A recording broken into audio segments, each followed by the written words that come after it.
Hello, I'm Cheri with Crayola. Today's read-along draw-along program features author Nydia Armendia-Sánchez and illustrator Loris Lora, and the story that they worked on together. Nydia, please tell us what inspired you to write this book. I've always been fascinated by Frida Kahlo's paintings ever since I was a child. As I shared her art with my children, we often wondered how she got her flower crown. So get cozy and enjoy Frida's story with me. Like a seed, Frida sprouted and burst through the earth where the coyote once foraged. Coyoacán was the place where Frida grew. An orange tree scented the air, and yucca, sunflowers, ferns, roses, palms, and geraniums lined the walls, green against indigo. Frida blossomed season after season, reaching for the sky. One season, her leg withered with polio, but the outdoors and her imagination nurtured her. Frida escaped to a magical world with an imaginary friend and hid under her favorite cedar tree. Strong again and standing tall, Frida played and climbed and rode. Walks to the park and the rippling river were full of discoveries. A bird, a pebble, a winged insect. Frida pressed petals and leaves into her books. Frida collected shells, butterflies, drawings, and watercolors in her knapsack. She stretched toward the sun, soaking up knowledge with every sunrise. When Frida was nearly grown, she almost died in a streetcar accident. Though her body broke like a stem, art and creativity uplifted her. Frida's roots spread deep once more, and her wrists moved like a leaf, bending and swaying in the breeze. Frida flourished through painting and reconnecting with nature, with her ancestral soil. In her garden, Frida planted native flora. Organ pipe cactus, agave, prickly pear, old man cactus, cypress, and wild yam. Whether Frida felt in full bloom or parched and listless, she sowed zinnia, magnolia, poinsettia, red angel's trumpet, and philodendron into her art. Frida gathered sweet guava, dragon fruit, tejocote, coconuts, cherimoya, squash, white sapote, sapodilla, and watermelon. Frida cut bold bougainvillea, daring dahlias, and spirited sunflowers to adorn her hair.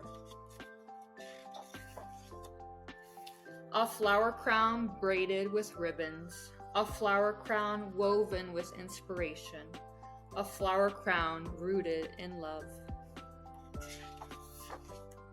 Frida blossomed. I loved seeing how Loris brought my words to life with the illustrations, and I'm so excited she'll lead us in a draw-along. Loris, as you start to create, can you please share what inspired you when you illustrated the book and included all the plants and flowers in the find and seek option for kids? Well, I was inspired by looking at photos of Frida Kahlo's own garden, and I loved being able to interpret those plants into my own style. And I thought it would be fun for children to look for these plants inside of the story. I share Frida Kahlo's love of flowers and was inspired by the many flowers growing in my own garden. Let's dive into the art demo, and I'll show viewers how to create some of the natural beauty I see growing outside my own window. Sunflowers have a magical way of bringing warmth everywhere. They seem to radiate the sun's rays. Grab your art materials and let's get started. So to start drawing the center of a sunflower, I like using a cap like this to kind of use as my guide to make a perfect circle. So what I'm gonna do is I'm gonna trace along just so I can get the center of the sunflower. So that should give me a perfect circle. Then the next thing I do is I like thinking of it as almost like a clock. So this could be 12 o'clock, 3 o'clock, 6 o'clock, and 9 o'clock. These are going to be indicators as to where I'm going to start the petals. So I'll draw a few of these, and this is usually how I do it. I do wide strokes and create these almond shapes to make them look like petals. I fill them in with this brush pen, and I'll go all the way around until I have lots and lots of petals. It's nice to get big giant strokes, and you can make them any size you need them to be. They don't have to be perfect because you can always fill in as you go. And sometimes I rotate it a little bit. Just put in big circles, big strokes. And then next, what I like doing is I'll find the center and do the same thing, filling in big giant strokes. And I will do this all the way around. I actually created one beforehand, so you're gonna get a full bloom that looks like this. I'm gonna grab a very dark brown. I have this one, and then I'm gonna focus on doing the center of the sunflower. So this doesn't have to be perfect, and I just start filling it in. You can make it as wide as you need it to be, or as small. It's up to you. And so I'm just gonna fill it in as best as I can, and I like going in multiple directions because it kind of gives it a fun texture overall. It's kind of fun just to make giant strokes.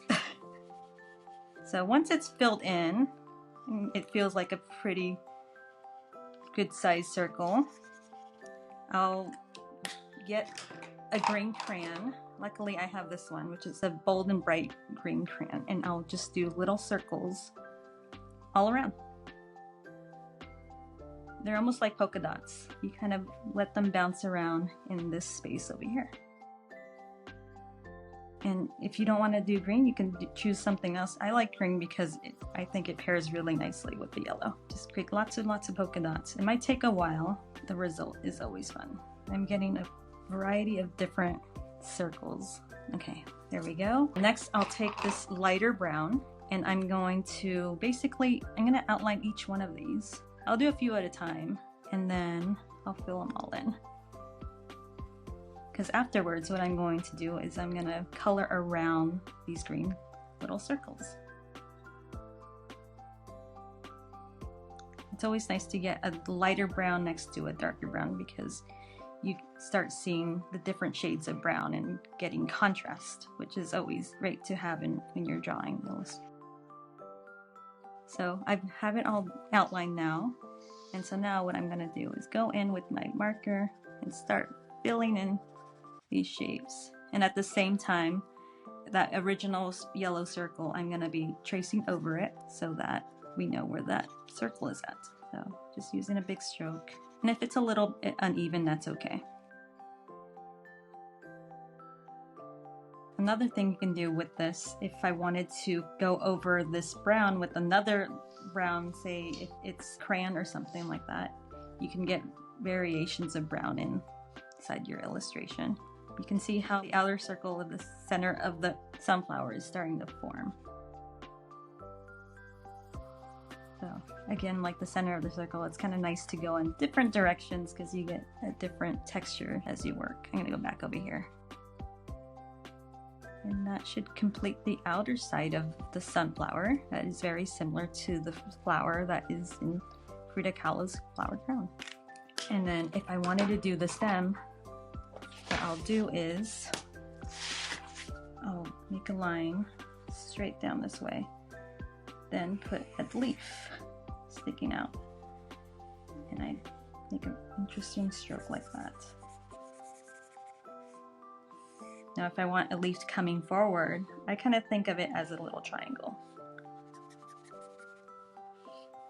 And if I want it bigger, I can just add to it.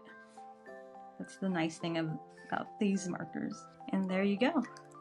That's how you make a sunflower. Wow, that was great. Parents and teachers, if you're interested in more sessions like this, you can be the first to know about our next Read Along, Draw Along program and other free learning programs by subscribing to the Crayola Learning YouTube channel and by signing up to receive the Crayola Learning free monthly e-newsletter. Just check the learning box to have these learning resources delivered right to your inbox. Thank you, Nydia and Loris, for inspiring us today. Thank you to our friends at Abram Kids for sharing this wonderful book.